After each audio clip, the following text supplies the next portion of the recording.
देखो, अब हम लोग पढ़ रहे हैं एनसीईआरटी यानी माध्यमिक शिक्षा बोर्ड राजस्थान अजमेर कक्षा 11 लेखाशास्त्र अकाउंटेंसी पाठ आपणो लेखांकन एक परिचय पाठ नंबर 1 अकाउंटिंग एंड इंट्रोडक्शन। ठीक है, भाग 3 अपा 3 तक कंप्लीट पढ़ चुके हैं और आज अपा भाग पार्ट 4 पढ़ रहे हैं। ठीक है, अब पढ़ते हैं अबाउट ऑर्गेनाइजेशन, ऑर्गेनाइजेशन या संगठन। ठीक है, देखो ये क्या होता है। It refers to business enterprises. It refers to business enterprises का मतलब, इसका मतलब है कि एक व्यवसाय, एक व्यावसायिक उद्यम, वेदर फॉर प्रॉफिट और नॉट फॉर प्रॉफिट मोटिव, यानी एक ऐसा व्यावसायिक उद्यम जिसको लाभ कमाने के उद्देश्य से स्थापित किया हो या लाभ न कमाने के उद्देश्य से स्थापित किया गया हो। एसोसिएशन ऑफ पर्सन्स यानी लोगों का ऐसा संघ जो लाभ कमाने के उद्देश्य से या लाभ न कमाने के उद्देश्य से स्थापित किया गया कोई बिजनेस इंटरप्राइजेज, उसको हम बोलते हैं ऑर्गेनाइजेशन, संगठन। ठीक है, अब देखो इसके साइज ऑफ एक्टिविटीज यानी ऑर्गेनाइजेशन की एक्टिविटी, इसके काम, इसके क्रियाओं के आधार पर और लेवल ऑफ बिजनेस ऑपरेशन, जो बिजनेस है, एंटरप्राइजेज है, इसके संचालन के स्तर के आधार पर। ठीक है, ये कई प्रकार के होते हैं। एक तो होता है a sole proprietary, a sole proprietary organisation यानी एकल स्वामित्व संगठन, जिसका स्वामी, जिसका मालिक एक ही होता है। एक ऐसा व्यवसाय जिसका मालिक एक व्यक्ति होता है, उसको बोलते हैं एकल स्वामित्व संगठन। पार्टनरशिप फर्म, पार्टनरशिप फर्म का मतलब साझेदारी फर्म, जिसको 2 या 2 से अधिक व्यक्ति साथ मिलकर चलाते हैं। एक ऐसा बिजनेस एंटरप्राइजेज जो 2 या 2 से अधिक व्यक्तियों के द्वारा साथ में मिलकर चलाया जाता है, वो होता है पार्टनरशिप फर्म। ये भी एक ऑर्गेनाइजेशन है। कोऑपरेटिव सोसाइटी, सहकारी संस्था होती है, सहकारी संस्था कोऑपरेटिव, तो वो भी एक ऑर्गेनाइजेशन है। एक कंपनी जो होती है वो भी ऑर्गेनाइजेशन है। लोकल अथॉरिटी, स्थानीय निकाय, वो भी ऑर्गेनाइजेशन है। म्युनिसिपल कॉरपोरेशन या नगर पालिका, ये भी ऑर्गेनाइजेशन है। अदर एसोसिएशन ऑफ पर्सन, व्यक्तियों का कोई ऐसा संघ या संगठन जो साथ में मिलकर लाभ कमाने के उद्देश्य से या लाभ न कमाने के उद्देश्य से स्थापित करके जो एक बिजनेस चलाते हैं, उसको हम संगठन बोलते हैं। ठीक है, ऑर्गेनाइजेशन। जैसे एक स्कूल है, तो स्कूल का उद्देश्य लाभ कमाना, गवर्नमेंट स्कूल लाभ कमाना ना हो, लेकिन ये ऑर्गेनाइजेशन है। हॉस्पिटल है, ठीक है, तो हॉस्पिटल ऑर्गेनाइजेशन है। जैसे बैंक है, ऑर्गेनाइजेशन है। किसी की कोई दुकान है जिसमें वो व्यवसाय करता है, अपना काम करता है, धंधा करता है, तो वो भी एक ऑर्गेनाइजेशन है। तो ऑर्गेनाइजेशन का मतलब है एक बिजनेस एंटरप्राइजेस जो लाभ कमाने के उद्देश्य से स्थापित किया गया हो या लाभ न कमाने के उद्देश्य से स्थापित किया गया हो। अब इसके काम और इसके संचालन के लेवल के आधार पर, स्तर के आधार पर ये अलग अलग प्रकार का होता है। ठीक है, अगला टॉपिक है इंटरेस्टेड यूजर्स ऑफ इंफॉर्मेशन, सूचना के इच्छुक यूजर, उपयोगकर्ता।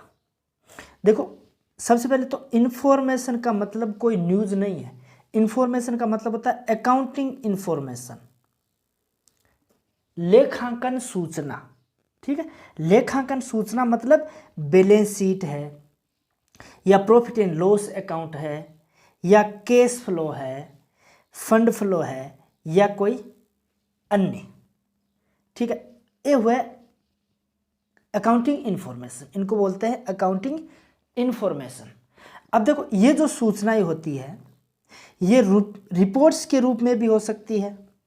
ठीक है, स्टेटमेंट, कथन, विवरण, इनके रूप में भी हो सकती है, ग्राफ के रूप में भी हो सकती है और चार्ट्स जो होते हैं इनके रूप में भी हो सकती है। तो ये जो अकाउंटिंग इंफॉर्मेशन होती है, इनके जो यूजर होते हैं वो कौन होते हैं?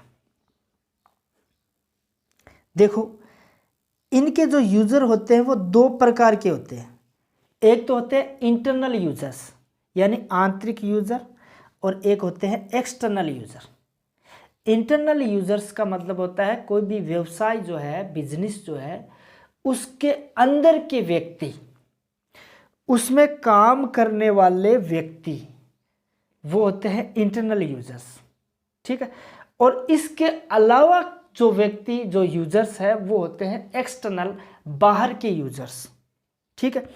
अब देखो, इंटरनल यूजर्स का मतलब कौन कौन से, जैसे चीफ एग्जीक्यूटिव, मुख्य कार्यकारी, जो बिजनेस का मेन होता है वो, फाइनेंशियल ऑफिसर, फाइनेंस संबंधित काम करने वाला उस बिजनेस में वो अधिकारी, बिजनेस यूनिट मैनेजर, जितना बड़ा बिजनेस होगा उसमें अलग अलग यूनिट होगी, तो उन यूनिटों के जो मैनेजर होते हैं, प्रबंधक होते हैं, वो भी इन सूचनाओं का उपयोग करते हैं, वो भी यूजर्स हैं। प्लांट मैनेजर, प्लांट का मतलब कोई बिजनेस है जिसमें मैन्युफैक्चरिंग का काम होता है, निर्माण का काम होता है। ठीक है। तो एक ऐसी जगह, ऐसी फैक्ट्री जहाँ पर मशीनें लगी हुई है, वहाँ पर मैन्युफैक्चरिंग का काम होता है, तो उसको बोलते हैं प्लांट या फैक्ट्री, तो उसका मैनेजर। स्टोर जो होता है सामान रखने का, उसका मैनेजर। Line supervisor. तो ये सब तो होते हैं इंटरनल यूजर। दूसरा होता है एक्सटर्नल यूजर्स, बाह्य उपयोगकर्ता, बाहर के में देखो दो, एक तो जैसे प्रेजेंट यानी जो वर्तमान में यूजर है, और एक होता है पोटेंशियल यूजर या पोटेंशियल इन्वेस्टर, जो आगे भविष्य में होने वाले हैं।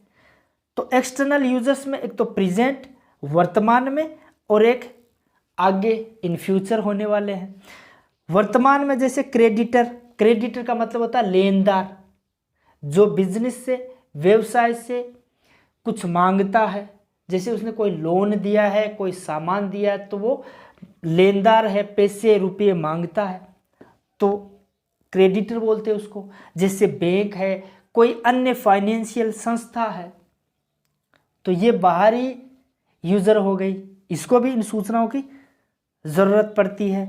डिबेंचर होल्डर, ऋण पत्र धारक, कंपनियां वगैरह जो होती है वो डिबेंचर इश्यू करती है, तो उनके होल्डर।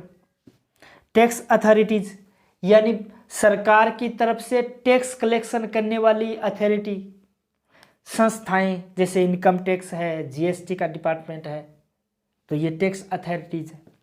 रजिस्ट्रार ऑफ कंपनीज यानी कंपनियों का जो रजिस्ट्रेशन होता है, तो वो रजिस्ट्रेशन करने वाला अधिकारी, उसको बोलते हैं रजिस्ट्रार, तो ये रजिस्ट्रार ऑफ कंपनीज।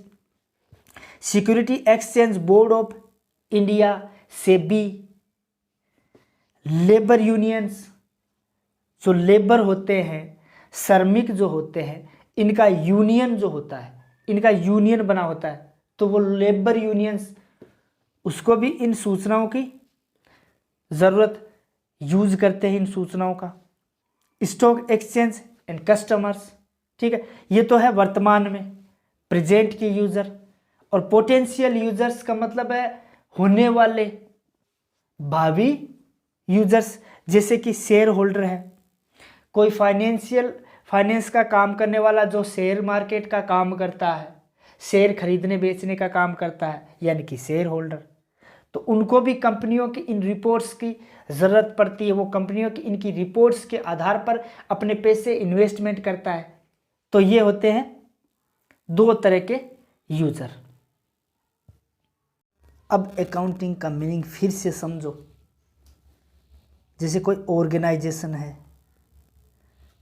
उससे संबंधित इकोनॉमिक इवेंट्स है, उसको आइडेंटिफाई करो कि वह फाइनेंशियल कैरेक्टर की है कि नहीं है। आइडेंटिफाई होने के बाद में उसको मेजरिंग करो, उसको रुपये में उसको मापन करो, उसका अंदाज़ा लगाओ कि ये जो इवेंट है, ये ट्रांजैक्शन है, ये कितने रुपए का है। उसके बाद में उसको रिकॉर्ड करो, अकाउंट में लिखो, और इनका रिजल्ट जो होगा, यानी लिखने से रिजल्ट जो होगा वो अकाउंटिंग इन्फॉर्मेशन जनरेट होगी, सूचना जो बनेगी, रिपोर्ट्स जो बनेगी, उसको कम्युनिकेट करो, संप्रेषित करो, आगे भेजो, प्रेजेंट करो, किसको? इंटरेस्टेड यूजर्स को, जो इसका उपयोग करने वाले यूज़र है। तो इस प्रोसेस को हम बोलते हैं अकाउंटिंग। ठीक है, यानी accounting is the process of identifying, measuring, recording and communicating the required information to the economic events of an organization to the interested users of such information। ठीक है, अब अगला टॉपिक है accounting as a source of information. ठीक है, देखो दो शब्द है, एक तो सोर्स और एक इंफॉर्मेशन। अकाउंटिंग सूचना के स्रोत के रूप में, accounting as a source of information. ठीक है, अब देखो पहला शब्द है सोर्स, यानी कि स्रोत। स्रोत का मतलब होता है मूल या पैदा करने वाला। उदाहरण के तौर पर जैसे ऊर्जा है, एनर्जी है, ठीक है, उसका सबसे बड़ा स्रोत कौन है? सूर्य। ऊर्जा को पैदा करने वाला, ऊर्जा बनाने वाला सबसे बड़ा स्रोत कौन है? सूरज। इसी तरीके से नदियां हैं, रिवर्स, इनका सोर्स, इनका स्रोत, इनको पैदा करने वाला पर्वत श्रृंखला, पर्वतों से नदियां निकलती हैं, तो नदियों का सोर्स कौन हुआ? पर्वत श्रृंखला। पाप, अधर्म, इनका सोर्स कौन है? अहंकार, घमंड। ठीक है, पाप को कौन पैदा करता है? अहंकार या घमंड, तो पाप का स्रोत कौन हुआ? अहंकार। इसी तरीके से इनकम या आय, इनका सोर्स कौन है? मेहनत करना। मेहनत करने से तो इनकम पैदा होगी। मजदूरी करना, नौकरी करना या कोई व्यवसाय करना। ठीक इसी तरीके से सूचना अकाउंट के क्षेत्र में, सूचना अकाउंट के क्षेत्र में अकाउंटिंग इंफॉर्मेशन। यहां सूचना का मतलब है अकाउंटिंग इंफॉर्मेशन, मतलब balance sheet, profit and loss account, cash flow, fund flow और भी कोई अकाउंटिंग रिपोर्ट्स। ठीक है, इनको पैदा करने वाला कौन? अकाउंटिंग। तो accounting as a source of information. ठीक है, अब देखो accounting is the language of business. Accounting क्या है? बिजनेस की भाषा है। भाषा का क्या मतलब हुआ? लैंग्वेज का क्या मतलब हुआ? लैंग्वेज यानी एक ऐसा माध्यम जिससे हम अपने विचारों को व्यक्त कर सकें, समझा सकें। यानी कि मैं कैसा हूँ, मैं ठीक हूँ, मैं स्वस्थ हूँ, मैं बीमार हूँ, मैं अच्छा हूँ या बुरा हूँ, ये किसी को बताना है तो किस माध्यम से बताओगे? लैंग्वेज के माध्यम से, भाषा के माध्यम से। विचारों को व्यक्त किस माध्यम से करोगे? लैंग्वेज के माध्यम से। इसी तरीके से एक बिजनेस है, एक व्यवसाय है। व्यवसाय यानी कि व्यवसाय कैसा है? ठीक है, घाटे में चल रहा है या फायदे में चल रहा है, बड़ा है, छोटा है, किस प्रकार का है, ये कौन बताएगा? ये अकाउंटिंग बताएगा। ठीक है, तो अकाउंटिंग एक तो बिजनेस की भाषा है और अकाउंटिंग सूचनाओं का स्रोत है। अकाउंटिंग इंफॉर्मेशन को कौन पैदा करता है? अकाउंटिंग। और बिजनेस की भाषा कौन है? अकाउंटिंग। अब देखो, इंफॉर्मेशन सिस्टम यानी सूचना प्रणाली। सूचना प्रणाली का क्या मतलब होता है? ऐसा सिस्टम जो इंफॉर्मेशन जनरेट करे हर स्टेप पर। ठीक है, देखो अकाउंटिंग जो है वो एक सुव्यवस्थित प्रोसेस है, डिफिनाइट प्रोसेस है। किसकी? परस्पर एक दूसरे से जुड़ी हुई क्रियाओं की, इंटरलिंक्ड एक्टिविटीज की। क्या है अकाउंटिंग? क्या है? एक सुव्यवस्थित प्रोसेस है एक दूसरे से जुड़े हुई क्रियाओं की या एक दूसरे से जुड़े हुए कामों की। जैसे इकोनॉमिक इवेंट्स, ये एक कार्य है। इसके बाद में आइडेंटिफाइंग, यानी ये भी एक कार्य है। फिर मेजरिंग, ये भी एक कार्य है। फिर रिकॉर्डिंग, ये भी एक कार्य यानी कि एक्टिविटीज है। फिर ये क्या है? समराइजिंग, ये भी एक एक्टिविटी है। फिर कम्युनिकेटिंग, कम्युनिकेट करना किनको? फाइनेंशियल स्टेटमेंट्स, रिपोर्ट्स वगैरह को, तो ये भी एक एक्टिविटी हुई। फिर ये कम्युनिकेट होगा इंटरेस्टेड यूजर्स को, और ये क्या लेंगे? इस पर डिसीजन लेंगे, तो ये भी एक एक्टिविटी हुई।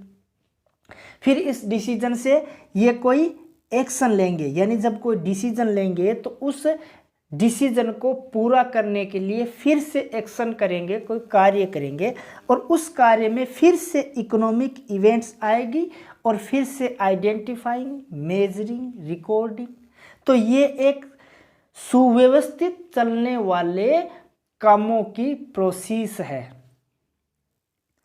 और ये प्रोसेस शुरू होती है आइडेंटिफिकेशन, इकोनॉमिक इवेंट को आइडेंटिफाई करना, और ख़त्म होती है preparation of financial statement, financial statement reporting बनाने पर। ठीक है,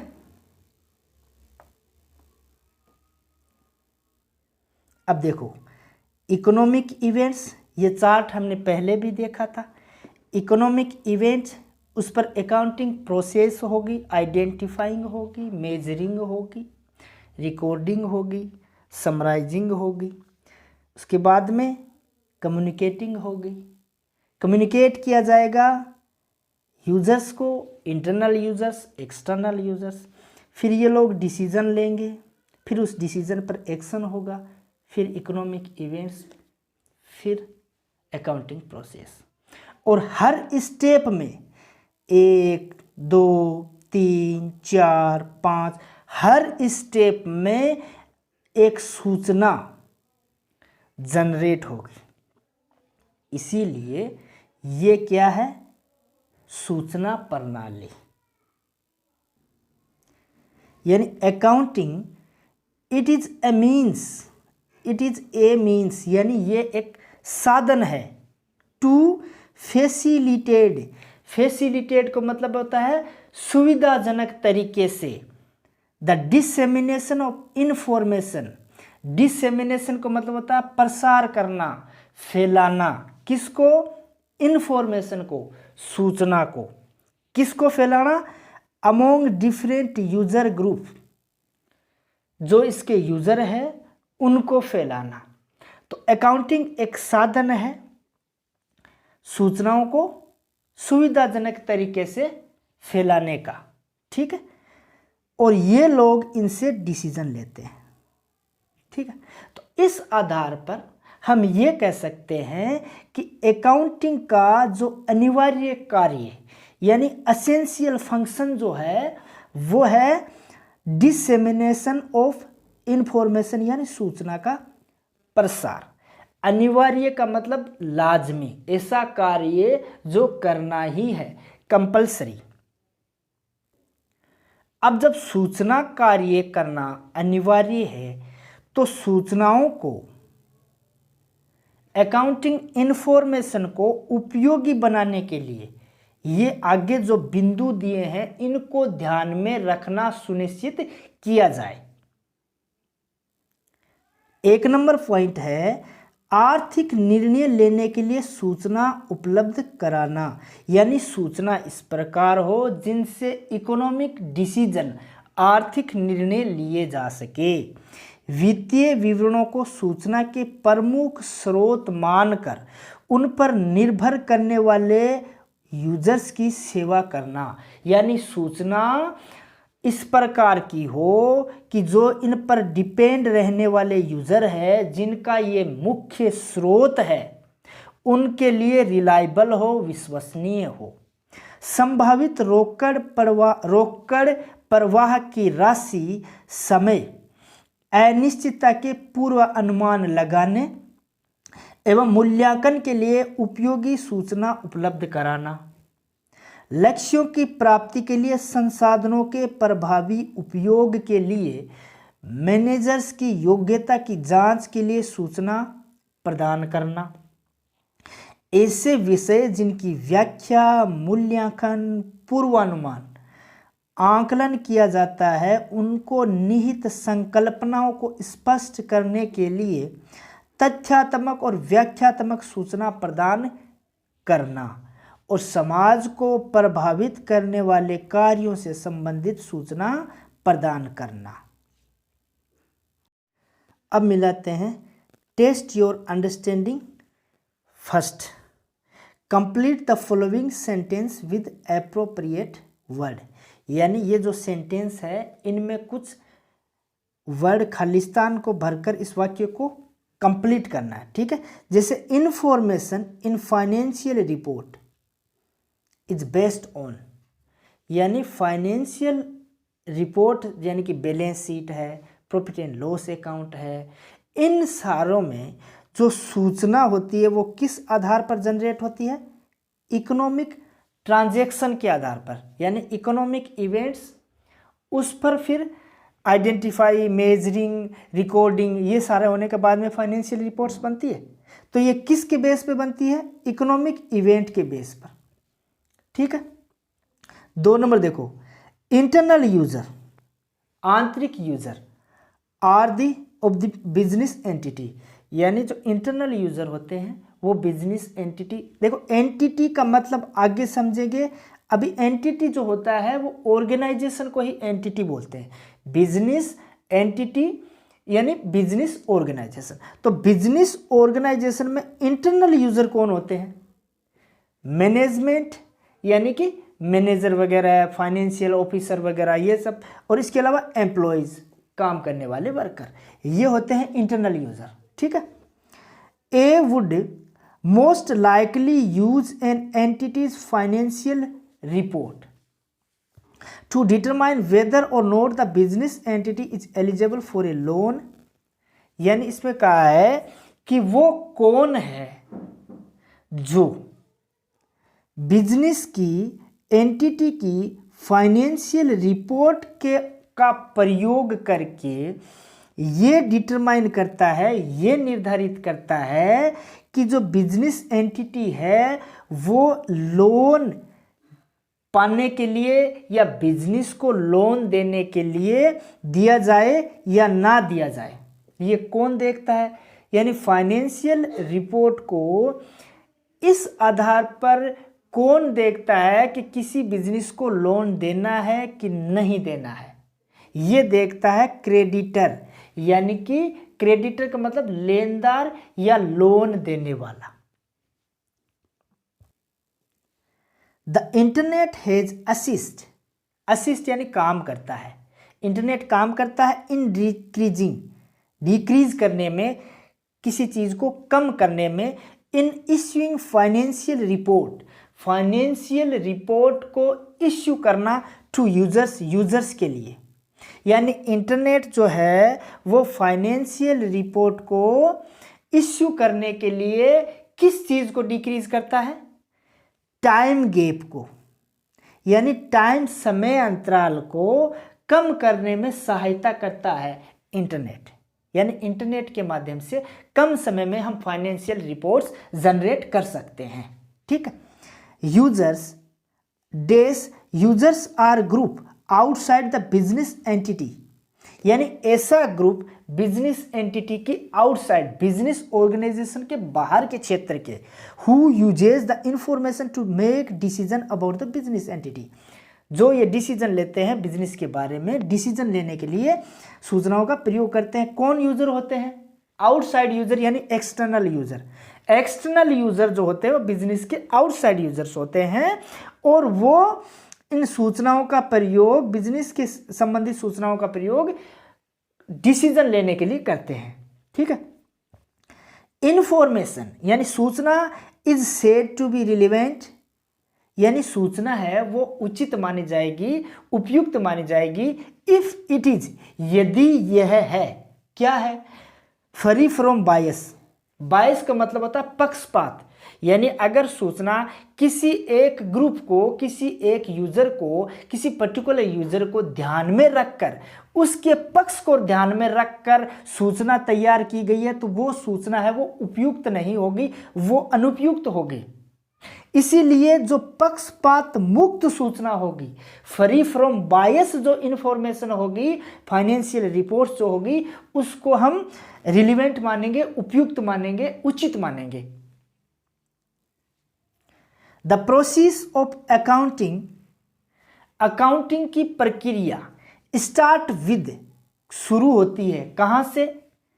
आइडेंटिफाई द ट्रांजैक्शन, शुरू होती है ट्रांजैक्शन को आइडेंटिफाई करने से। ठीक है। एंड एंड्स विद, कहां जाकर खत्म होती है? कम्युनिकेटिंग इंफॉर्मेशन, सूचनाओं का कम्युनिकेट करके, यानी कि प्रिपरेशन ऑफ फाइनेंशियल स्टेटमेंट। तो अकाउंटिंग प्रोसेस है वो किसी ट्रांजैक्शन को आइडेंटिफाई करने से शुरू होती है और सूचना जो जनरेट होगी उसको कम्युनिकेट करने तक वहां पर जाके खत्म होती है। ठीक है। Accounting measure the business transaction in terms of, यानी अकाउंटिंग जो है वो बिजनेस लेन देनों को किस में नापता है, किस में मापता है? मॉनेटरी यूनिट्स में, in terms of monetary units, मौद्रिक इकाई में, यानी रुपये, पैसे, यूरो, डॉलर, पाउंड, इनमें मापता है। ठीक है। Identified and measured economic events should be recorded in, यानी इकोनॉमिक इवेंट को आइडेंटिफाई कर लिया और मेजर कर लिया, मौद्रिक यूनिट में माप लिया, उसके बाद में हमें रिकॉर्ड करनी चाहिए। किस ऑर्डर में? क्रोनोलॉजिकल ऑर्डर में, तिथिवार कालक्रम के अनुसार। पहले घटित होने वाली घटनाओं को पहले रिकॉर्ड करो, उसके बाद में घटित हुई घटना को बाद में रिकॉर्ड करो, उसके बाद में जो घटना घटित हुई है उसको बाद में रिकॉर्ड करो।